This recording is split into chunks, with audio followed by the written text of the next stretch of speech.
Well, with the Ashes over now, the Aussies taking a 4-1 lead. It's time to get into the series rating, player ratings for each player that played across the series. So while players might have only played a small amount in the series, any small amount or large amounts for the whole series are going to be rated on a tier list, as we've been doing for each test match so far, but this time it's going to be across the whole series as a whole. So on the tier list, we've got S, A, B, C, D, and F. So without further ado, let's get straight into it.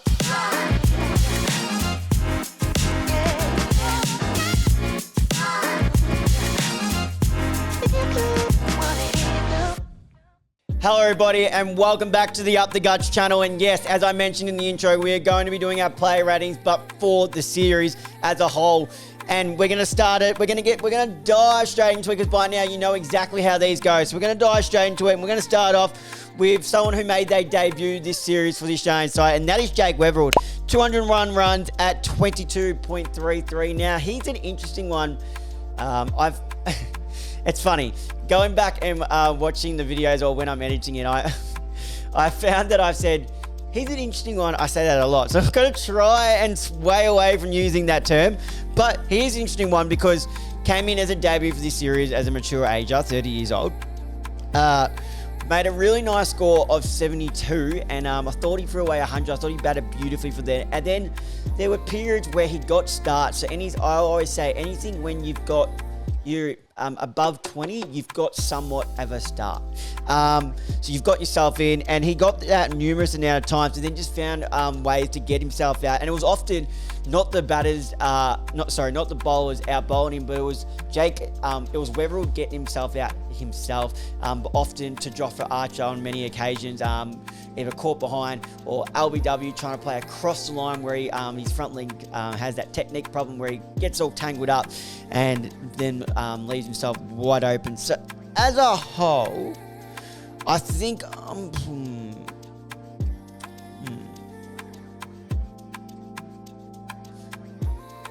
gonna have to put him in. This might sound, this one's actually tough. I think I'm going to put Jake Weatherald in the D tier for me.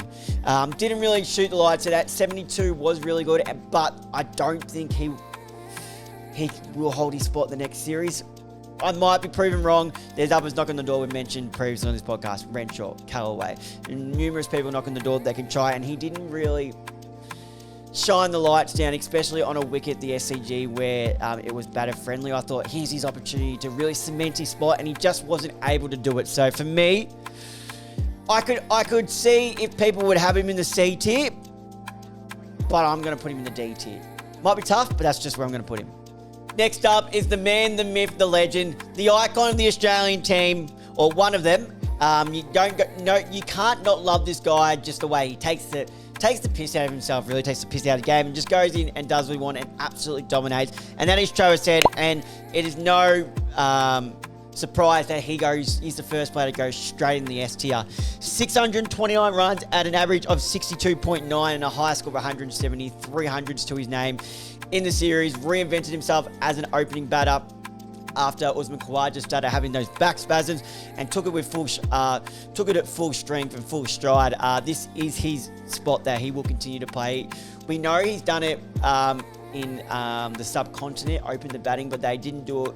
They preferred him batting at that 5 because they did have Usman Khawaja, who was in who performed so well for so long as an opener for Australia. But with his back spasm, it opened the door for Travis Head to jump in that opening spot, and he was absolutely brilliant, and that's the spot where he will stay at least for the next series, at least. So Travis Head, probably for the rest of his career, really. Travis Head, straight in the S tier, no questions about it. Next up is Marnus Labuschagne. Now, Marnus didn't have the series that he would have liked. Came in with some ripping form from the Sheffield Shield. I believe he made about 300s in a row, or he put up at least 400s in the Shield building up to him. We thought, okay, he's definitely signified his spot, and this could be the summer of redemption for Marnus after his poor performance leading up to it. But it just wasn't to be. 259 runs at 28.77. If you're batting at number 3, it's just purely not good enough. And he had the high score of 65. Did take a wicket with the ball though.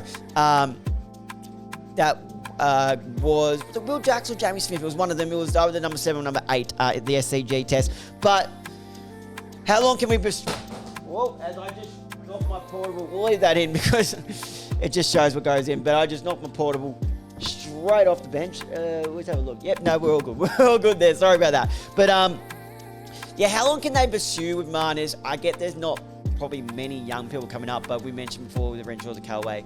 McSweeney's done one that we tend to forget sometimes. But as for a rating, I'm going to put him in the C because he did get that 65. So I'm going to put him just in the C tier. Next up was the captain for 4 of the tests in this series, and that is Steve Smith. 286 runs at an average of 57.2 and a high score of 138. Obviously got that 100 at the SCG in the final test. And why his average is so high is because he was not out in a lot of the run chases where the Aussies were... Aussies were chasing the runs to get the win, and that just shows what a class player he's there. When the game was on the line and there to be won, it was Steve Smith who was there in the trenches, fighting it out and guiding Australia home. So purely for that, while his runs aren't massive, as I mentioned, only 286 runs, a bit lower than we normally used to with Steve Smith, and we did have to wait till the final test to see that 100. Purely because he was there in the big moments, I'm going to put him in the B tier.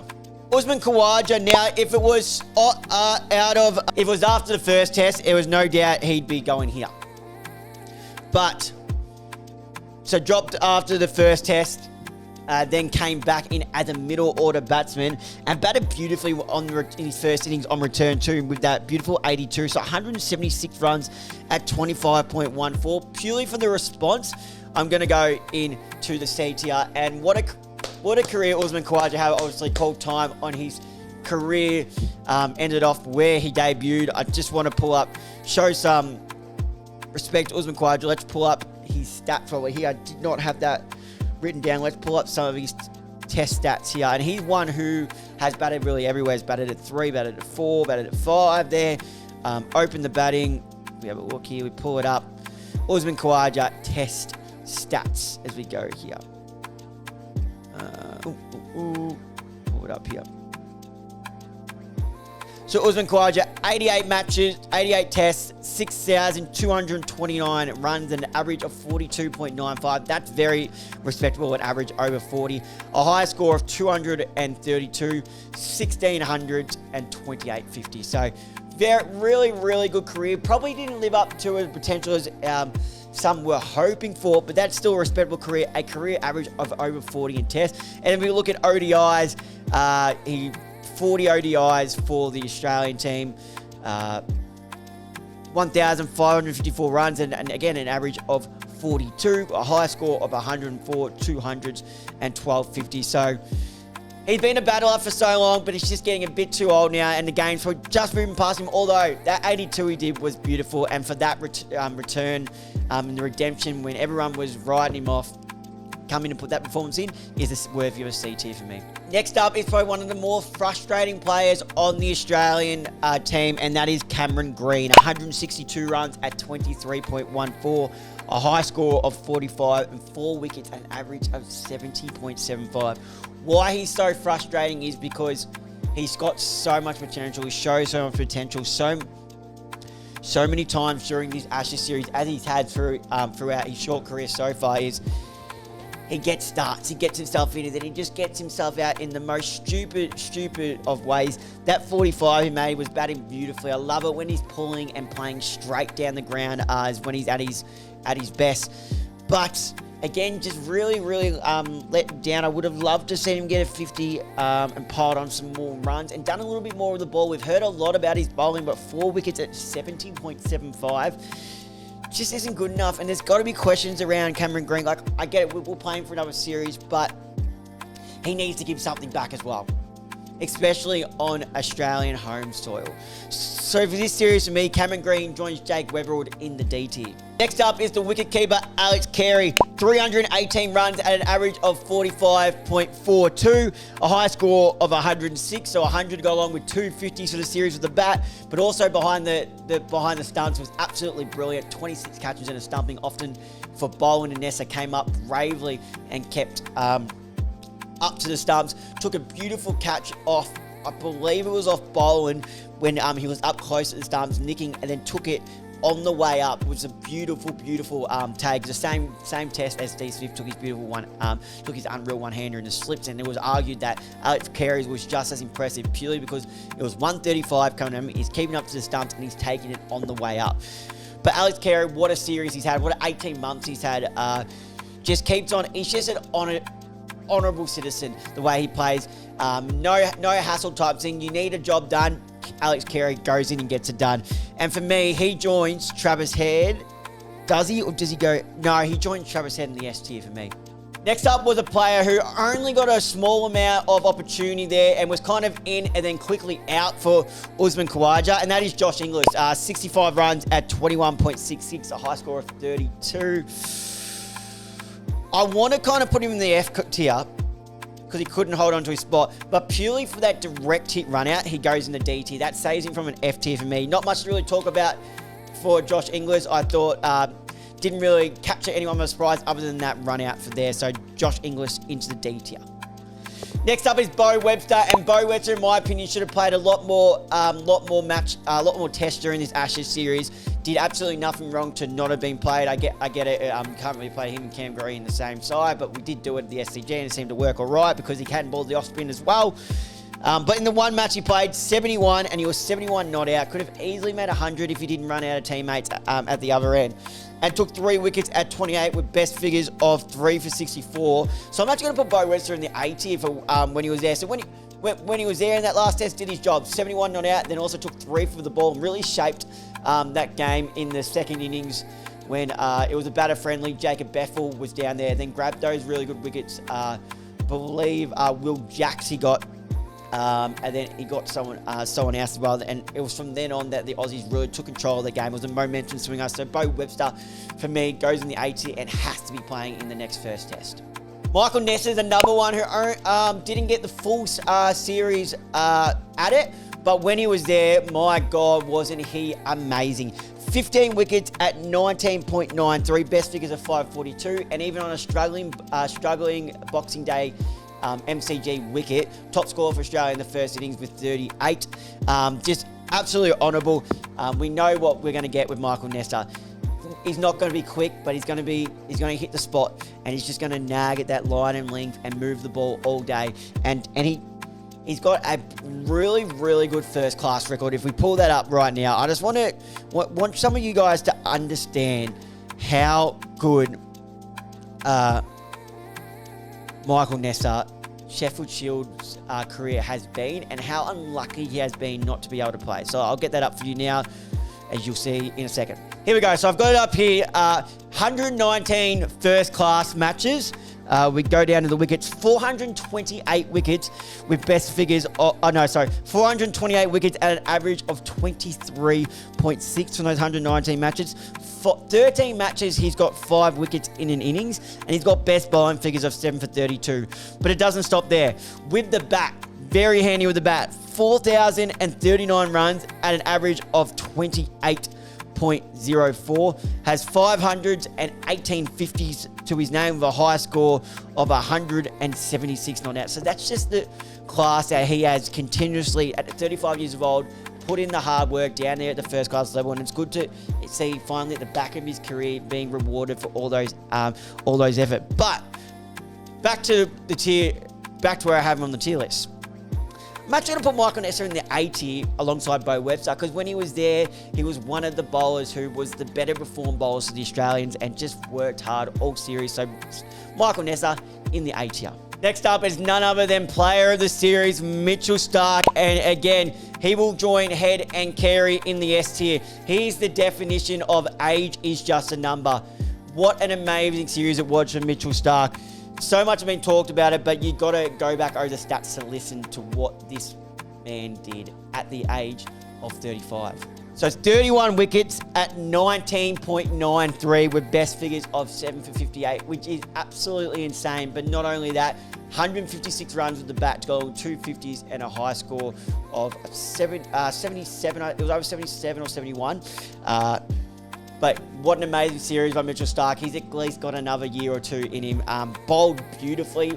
Sometimes he can be a bit erratic, but what I love about Starc is you give him the new ball because you know he's going to pitch up. He may leak a few runs, but he pitches it up and allows the ball to swing, but also invites the batsman to, hey, I'm going to pitch the ball up. Come drive over. Give me your best shot. Let's go at it. And more times than not, in this, especially in this series, in the first over, he cashed in and got the wicket. So it's the gamble that you take with Mitchell Starc, but with the career he's had, you know he's going to reward you at least somewhat down the track, if not in the first over as he did so long this series. So Mitchell Starc, amazing series.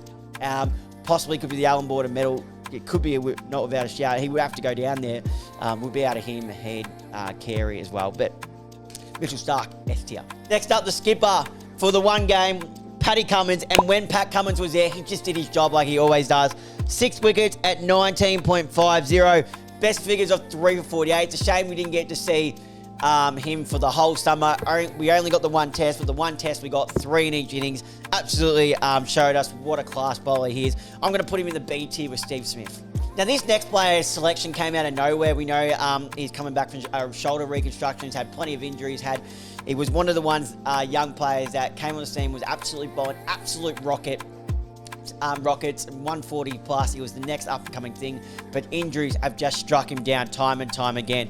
Got back, bowled well for the Australian A squad, and they rewarded him by adding him to the squad and then picking him straight away. And that is Jhye Richardson. So while only Jhye Richardson got to play only the one test, he took 2 wickets at 15 with best figures of 2 for 22. So there's not much to write home about, but when he was there, he just did his job. But with all the injuries, it's not the same Jhye Richardson. I don't think we'll ever see him bowl above 140 again. So that's just something we have to live with. And if Australia still want to play on with that, if they still think he's in the best bowlers, even if he's not bowling at 140, I question that. But that's for them to decide. And I'd say by all means, if he's fit, play him. But I think what was the best thing, he's a talented bowler, don't get me wrong, but what the best thing about Jhye Richardson was his pace. And when he doesn't have that, do we need to pick him? Especially with Mitch Starc in the form he is this late in his career. But from when he was there, he was honest. So I'm going to put him in the C tier. Next up, another one of the legends who we didn't get to see a lot of and we wish we did, and that is Nathan Lyon. 5 wickets at 31.4 with best figures of 3 for 77. Didn't really fire much, only played, I believe it was the 2 tests, then was dropped, came back in, then was injured. So again, not a lot to write home about. Would have loved to see him being fit to see what he could have done on that SCG test, especially in the second innings where Bo Webster was getting a bit of movement. Will Jacks was actually providing a little bit of trouble, surprisingly, there for the Aussies at points, but Bo Webster in particular. That's why I was a bit surprised Marnus didn't come on and bowl his leggies, as a side note.